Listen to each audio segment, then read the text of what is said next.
Now there were in Samaria 70 sons of the house of Ahab.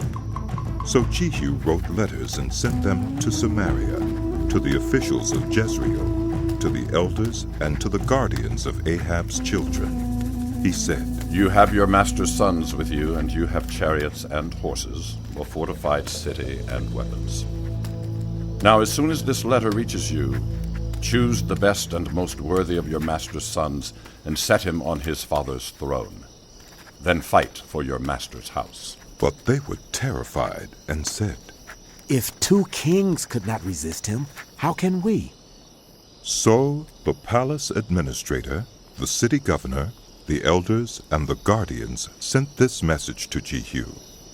We are your servants, and we will do anything you say. We will not appoint anyone as king. You do whatever you think best.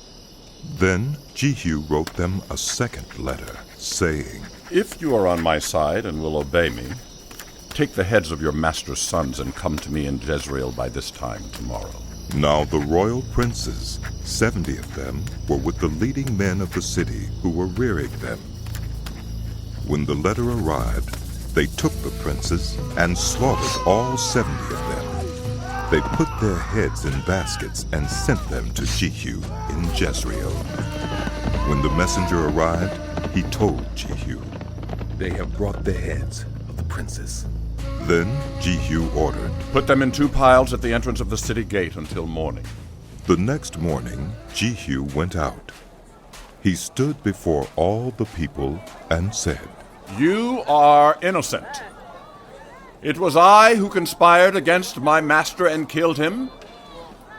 But who killed all these? Know then that not a word the Lord has spoken against the house of Ahab will fail.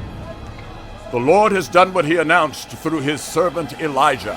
So Jehu killed everyone in Jezreel who remained of the house of Ahab, as well as all his chief men, his close friends, and his priests, leaving him no survivor.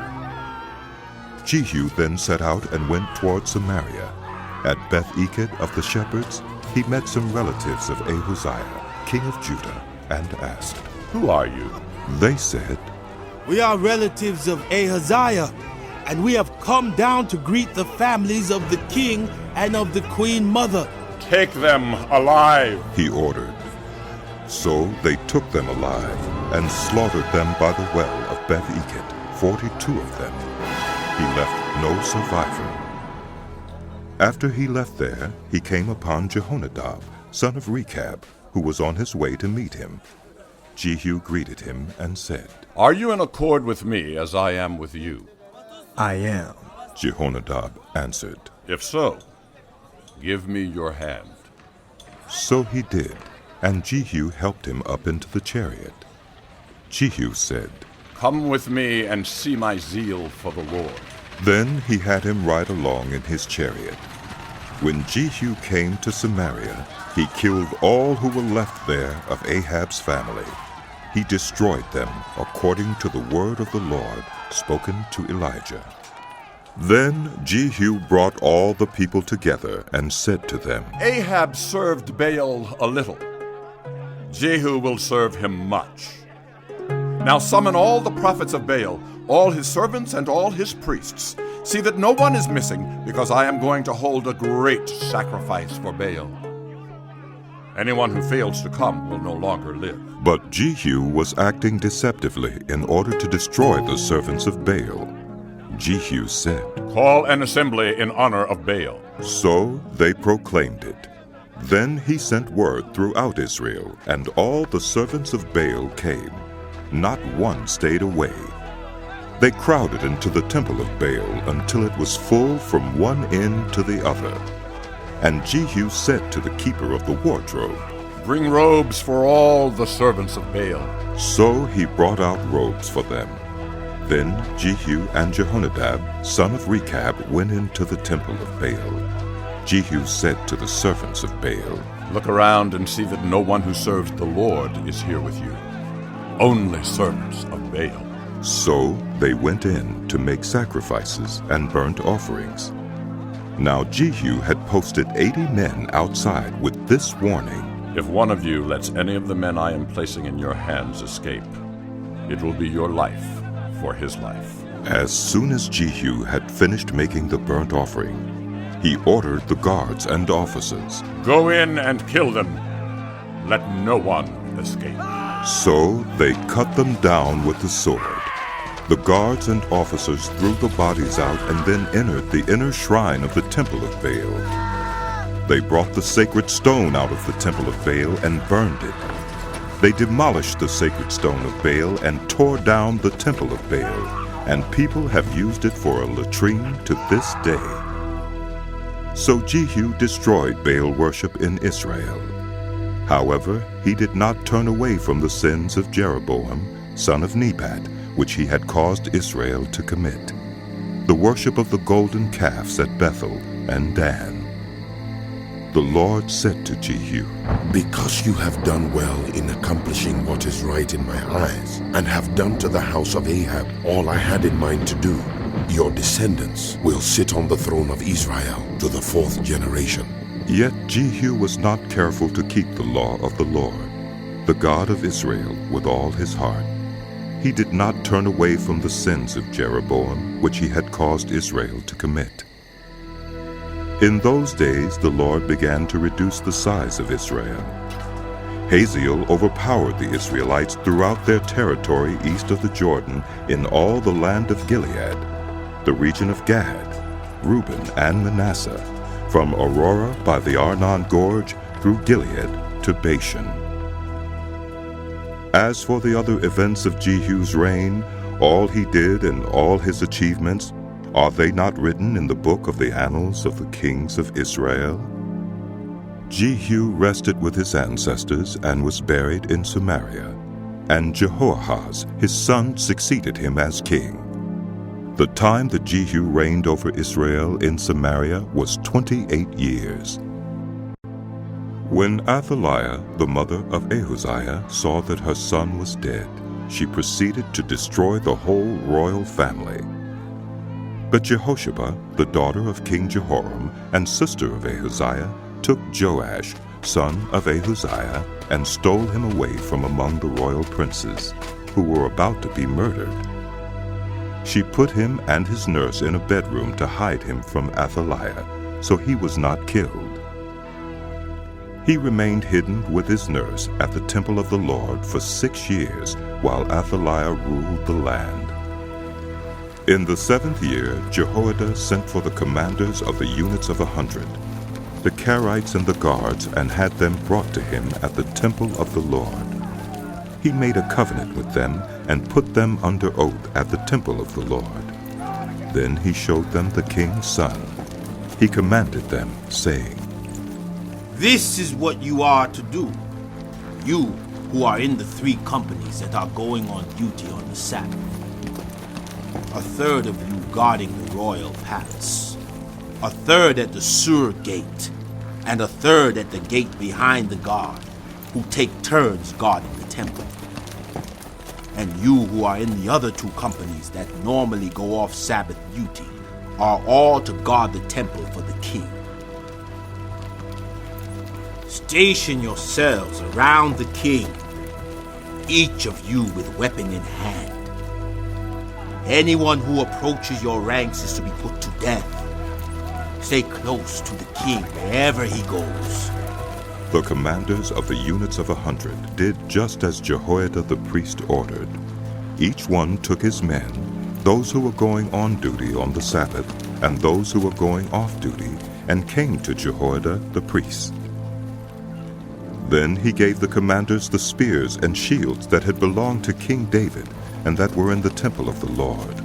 The guards, each with weapon in hand, stationed themselves around the king, near the altar and the temple, from the south side to the north side of the temple.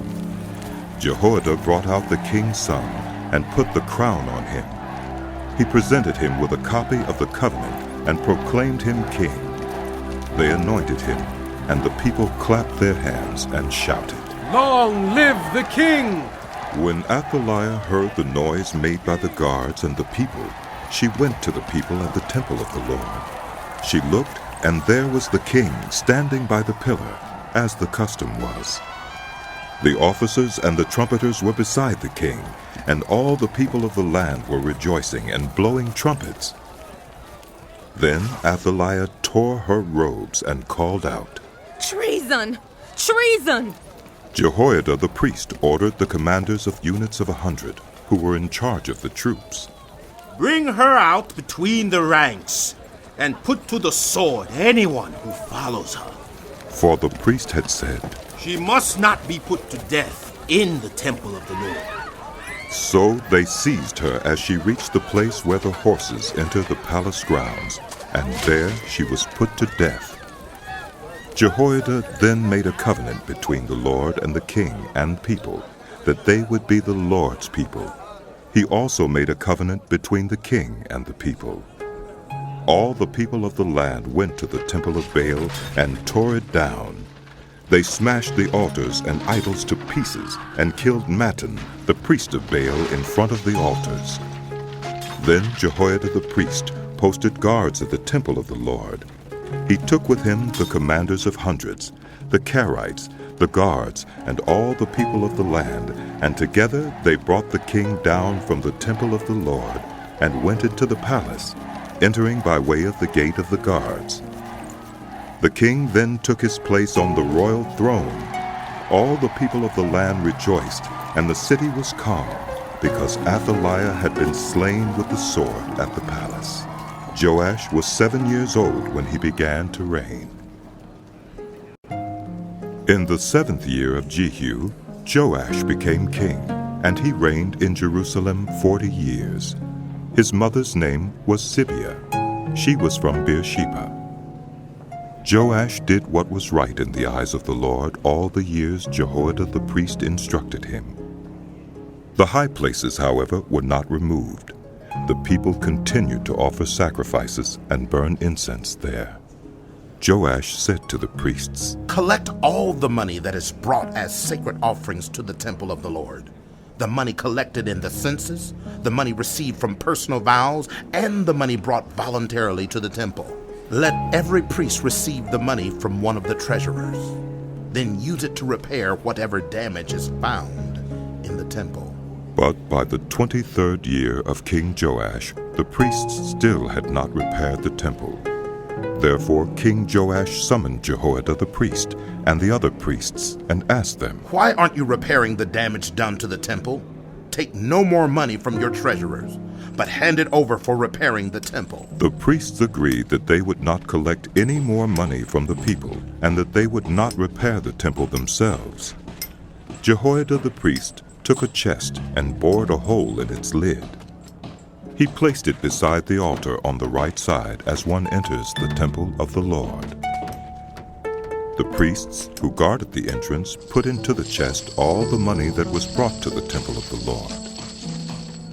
Whenever they saw that there was a large amount of money in the chest, the royal secretary and the high priest came, counted the money that had been brought into the temple of the Lord, and put it into bags. When the amount had been determined, they gave the money to the men appointed to supervise the work on the temple.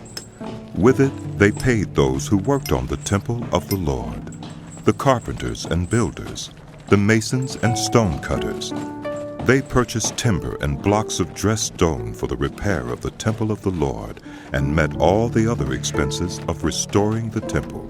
The money brought into the temple was not spent for making silver basins, wick trimmers, sprinkling bowls, trumpets, or any other articles of gold or silver for the temple of the Lord. It was paid to the workers, who used it to repair the temple. They did not require an accounting from those to whom they gave the money to pay the workers, because they acted with complete honesty. The money from the guilt offerings and sin offerings was not brought into the temple of the Lord. It belonged to the priests.